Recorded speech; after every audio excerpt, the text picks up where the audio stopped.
स्वागत है आपका सीएमसीक्यू प्रोग्राम में। चलिए सबसे पहले देखते हैं पिछले अभ्यास प्रश्न को। डायमंड लीग फाइनल 2025 कहाँ आयोजित किया गया था? विकल्प ए पेरिस फ्रांस, विकल्प बी ज्यूरिख स्विट्जरलैंड, विकल्प सी लंदन यूके या विकल्प डी न्यूयॉर्क यूएसए। तो इसका सही जवाब है विकल्प बी।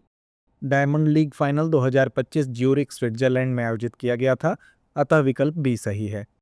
तो चलिए शुरुआत करते हैं पहले प्रश्न के साथ। प्रवाल भित्तियों के संबंध में निम्नलिखित कथनों पर विचार कीजिए। पहला, प्रवाल भित्तियां महासागर की सतह का लगभग 1% भाग आच्छादित करती हैं, किंतु 25% से अधिक समुद्री जीवन का पोषण करती हैं।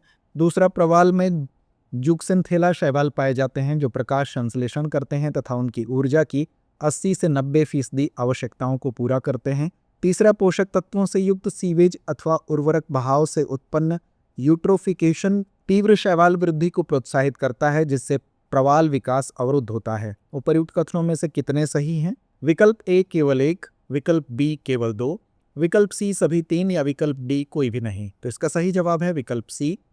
प्रवाल भित्तियां महासागर की सतह का लगभग 1% भाग आच्छादित करती हैं, किंतु 25% से अधिक समुद्री जीवन का पोषण करती हैं, जिससे ये जैव विविधता के हॉटस्पॉट बनती हैं, अतः कथन एक सही है। प्रवाल यानी जुक्सेंथेला शैवाल को आश्रय देते हैं जो प्रकाश संश्लेषण द्वारा 80 से 90% पोषण उपलब्ध कराते हैं। इसी कारण प्रवाल प्रायः उथले और सूर्य प्रकाश युक्त जल में पाए जाते हैं, अतः कथन 2 सही है।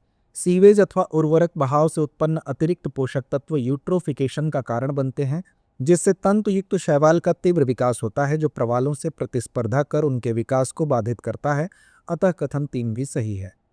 नेग्लेरिया फाउलेरी के संदर्भ में निम्नलिखित कथनों पर विचार कीजिए। पहला, इसे आमतौर पर ब्रेन ईटिंग अमीबा कहा जाता है। दूसरा, यह संक्रमण तब होता है जब दूषित जल नाक के जरिए शरीर में प्रवेश करता है। तीसरा, यह एक व्यक्ति से दूसरे व्यक्ति में सीधे फैल सकता है। उपर्युक्त कथनों में से कौन सा या से सही है या है? विकल्प ए केवल 1 और 2, विकल्प बी केवल 2 और 3, विकल्प सी केवल 1 और 3 या विकल्प डी 1, 2 और 3। तो इसका सही जवाब है विकल्प ए। नेग्लेरिया फाउलेरी को आमतौर पर ब्रेन ईटिंग अमीबा कहा जाता है। प्राइमरी अमीबिक मेनिंगोएन्सेफेलाइटिस यानी PAM एक दुर्लभ अक्सर घातक मस्तिष्क संक्रमण है जो नेग्लेरिया फाउलेरी गर्म दूषित मीठे जल में पाए जाने वाले ब्रेन ईटिंग अमीबा के कारण होता है, अतः कथन एक सही है। बता दें कि संक्रमण तब होता है जब अमीबा नाक के माध्यम से प्रवेश करता है और मस्तिष्क के ऊतकों को नष्ट कर देता है, अतः कथन 2 सही है। नेग्लेरिया फाउलेरी संक्रमण गैर संचारी है और यह एक व्यक्ति से दूसरे व्यक्ति में नहीं फैलता, अतः कथन 3 सही नहीं है। हाल ही में खबरों में रहा शब्द सेरेबो निम्नलिखित में से किससे संबंधित है? विकल्प ए परिशुद्ध कृषि के लिए इसरो द्वारा विकसित एक उपग्रह नेविगेशन प्रणाली, विकल्प बी ट्रॉमेटिक ब्रेन इंजरी का शीघ्र पता लगाने के लिए स्वदेशी रूप से विकसित एक हैंड हेल्ड डायग्नोस्टिक टूल, विकल्प सी डिजिटली भूमि रिकॉर्ड सुरक्षित रखने के लिए एक ब्लॉकचेन आधारित प्लेटफॉर्म, विकल्प डी समुद्री संसाधनों के मानचित्रण के लिए एक गहरे समुद्र में चलने वाला ड्रोन। तो इसका सही जवाब है विकल्प बी। भारत ने सेरेबो नामक एक इंडिजिनस हैंडहेल्ड डायग्नोस्टिक टूल विकसित किया है जो ट्रॉमेटिक ब्रेन इंजरी का पता लगाने के लिए बनाया गया है। इसका उद्देश्य प्रारंभिक पहचान और मरीजों के परिणामों में सुधार करना है, विशेषकर ग्रामीण तथा आपातकालीन परिस्थितियों में। भारतीय चिकित्सा अनुसंधान परिषद यानी कि ICMR द्वारा विकसित यह उन्नत नियर इंफ्रारेड स्पेक्ट्रोस्कोपी और मशीन लर्निंग का उपयोग करके इंट्राक्रैनियल ब्लीडिंग तथा एडिमा का पता लगाता है। यह 1 मिनट के भीतर परिणाम उपलब्ध कराता है, जिससे आपात स्थिति में तेजी से निदान संभव होता है। यह गैर आक्रामक और विकिरण मुक्त है, जिससे शिशुओं, गर्भवती महिलाओं और बार बार उपयोग के लिए सुरक्षित है, अतः विकल्प बी सही है। ई श्रम पोर्टल के संबंध में निम्नलिखित कथनों पर विचार कीजिए। पहला, यह प्रवासी श्रमिकों, निर्माण श्रमिकों, गिग और प्लेटफॉर्म श्रमिकों सहित असंगठित श्रमिकों के लिए एक राष्ट्रीय डेटाबेस है। दूसरा, ई श्रम पोर्टल पर पंजीकरण 16 से 59 वर्ष की आयु के उन श्रमिकों के लिए खुला है जो EPFO या ESIC या सरकार द्वारा वित्त पोषित NPS के सदस्य नहीं हैं। तीसरा, पोर्टल पर पंजीकृत श्रमिकों को सामाजिक सुरक्षा लाभ के रूप में प्रतिमाह 12,000 रुपये मिलते हैं। उपर्युक्त कथनों में से कौन सा या से सही है या है? विकल्प ए केवल 1 और 2, विकल्प बी केवल 2 और 3, विकल्प सी केवल 1 और 3 या विकल्प डी 1, 2 और 3। तो इसका सही जवाब है विकल्प ए। ई श्रम श्रम एवं रोजगार मंत्रालय के अंतर्गत असंगठित श्रमिकों का राष्ट्रीय डेटाबेस है, अतः कथन एक सही है। यह पंजीकरण 16 से 59 वर्ष की आयु के उन श्रमिकों के लिए खुला है जो EPFO, ESIC या सरकारी अनुदान प्राप्त NPS के सदस्य नहीं हैं, अतः कथन 2 सही है। ई श्रम पर पंजीकरण से स्वतः ही किसी धन की गारंटी नहीं मिलती। यह मुख्य रूप से सामाजिक सुरक्षा योजनाओं तक पहुंच को सुगम बनाता है। अतः कथन 3 सही नहीं है। एपिडा द्वारा शुरू की गई भारतीय पहल के संबंध में निम्नलिखित कथनों पर विचार कीजिए। पहला, इसका उद्देश्य वर्ष 2030 तक भारत के निर्यात को 50 बिलियन अमेरिकी डॉलर तक पहुंचाने के लिए 100 कृषि खाद्य स्टार्टअप्स को समर्थन देना है। दूसरा, यह मुख्य फसलों को नहीं बल्कि उच्च मूल्य वाले कृषि खाद्य उत्पादों जैसे जीआई टैग, जैविक, सुपरफूड, प्रसंस्कृत खाद्य पदार्थ और आयुष उत्पादों को लक्षित करता है। उपर्युक्त कथनों में से कौन सा या से सही है या है? विकल्प ए केवल 1, विकल्प बी केवल 2, विकल्प सी 1 और 2 दोनों, या विकल्प डी ना तो 1 ना ही 2। तो इसका सही जवाब है विकल्प सी। कृषि एवं प्रसंस्कृत खाद्य उत्पाद निर्यात विकास प्राधिकरण द्वारा भारत का कृषि प्रौद्योगिकी, लचीलापन, उन्नति और निर्यात सक्षमता हेतु इंक्यूबेशन केंद्र पहल शुरू की गई है, जिसका उद्देश्य वर्ष 2030 तक निर्यात को 50 बिलियन अमेरिकी डॉलर तक पहुंचाना है। अतः कथन 1 सही है। यह पहल उच्च मूल्य वाले कृषि खाद्य उत्पादों जैसे जीआई टैग, जैविक, सुपरफूड्स, प्रसंस्कृत खाद्य पदार्थ और आयुष उत्पादों पर केंद्रित है, न कि मुख्य फसलों पर। अतः कथन 2 सही है। यह पैकेजिंग, शीघ्र नष्ट होने वाले उत्पादों, स्थिरता और लॉजिस्टिक्स को संबोधित करते हुए एआई, ब्लॉकचेन, आईओटी तथा एग्री फिनटेक जैसी उन्नत प्रौद्योगिकियों को भी बढ़ावा देगा। जीएसटी परिषद के संबंध में निम्नलिखित कथनों पर विचार कीजिए। पहला, जीएसटी परिषद के प्रत्येक निर्णय के लिए उपस्थित और मतदान करने वाले सदस्यों के कम से कम 3/4 बहुमत की आवश्यकता होती है। दूसरा, जीएसटी परिषद में केंद्र सरकार और राज्य सरकारों की मतदान शक्ति बराबर है।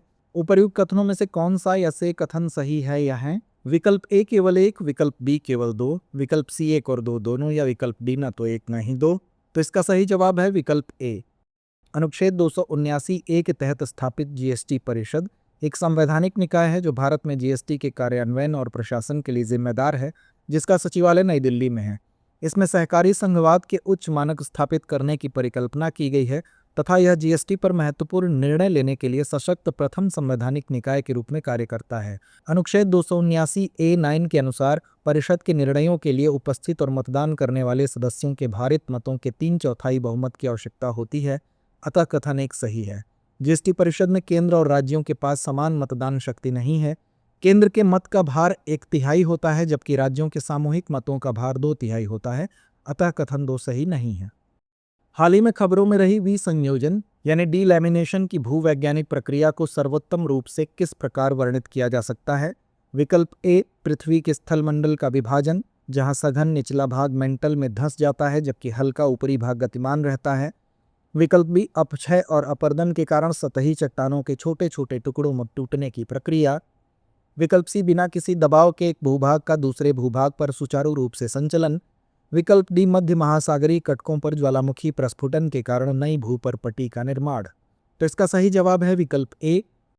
विसंयोजन घनत्व और यांत्रिक अंतर के कारण स्थलमंडल यानी भूपर्पटी प्लस ऊपरी मंडल के भीतर परतों के पृथक्करण को संदर्भित करता है। इस प्रक्रिया में सघन निचला भाग अलग होकर गहरे मेंटल में डूब जाता है, जबकि हल्का ऊपरी भाग गतिमान रहता है। इस क्षेत्र में दबाव, विकृति और भूवैज्ञानिक अस्थिरता उत्पन्न होती है। अध्ययन बताते हैं कि भारतीय प्लेट यूरेशियाई प्लेट के नीचे सीधे सरकने के बजाय टूटकर मेंटल में धंस रही है। इस प्रक्रिया को विसंयोजन या डीलैमिनेशन कहते हैं। अतः विकल्प ए सही है।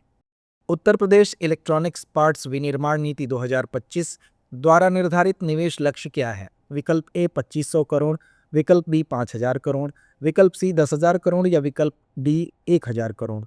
तो इसका सही जवाब है विकल्प बी। यूपी ईसीएमपी 2025 ने उत्तर प्रदेश में इलेक्ट्रॉनिक्स विनिर्माण क्षेत्र को बढ़ावा देने के लिए 5000 करोड़ रुपए का निवेश लक्ष्य निर्धारित किया है। अतः विकल्प बी सही है। वैश्विक शांति सूचकांक यानी जीपीआई 2025 में भारत का स्थान क्या है? विकल्प ए 105वां, विकल्प बी 110वां, विकल्प सी 115वां, या विकल्प डी 120वां। तो इसका सही जवाब है विकल्प सी। हाल ही में जारी वैश्विक शांति सूचकांक 2025 में भारत को 115वां स्थान दिया गया है। अतः विकल्प सी सही है। आचार्य प्रफुल्ल चंद्र राय को उनके योगदान के सम्मान में ब्रिटिश सरकार ने कौन सी उपाधि प्रदान की थी? विकल्प A order of the British Empire, विकल्प B baronet of the British Empire, विकल्प C companion of the Indian Empire, या विकल्प D knight commander of the British Empire. तो इसका सही जवाब है विकल्प सी। आचार्य प्रफुल्ल चंद्र राय को उनके योगदान के सम्मान में ब्रिटिश सरकार ने Companion of the Indian Empire की उपाधि से सम्मानित किया था। अतः विकल्प सी सही है। तो आइए अंत में नोट करते हैं आज का अभ्यास प्रश्न। स्वदेशी आंदोलन में आचार्य प्रफुल्ल चंद्र राय की क्या भूमिका थी? विकल्प ए, उन्होंने आंदोलन का विरोध किया। विकल्प बी, उन्होंने आंदोलन का सक्रिय समर्थन किया। विकल्प सी, वे एक मूक पर्यवेक्षक थे। या विकल्प डी, उन्होंने केवल वैज्ञानिक अनुसंधान पर ध्यान केंद्रित किया। तो इस प्रश्न का जवाब कमेंट बॉक्स में देना ना भूलें। धन्यवाद।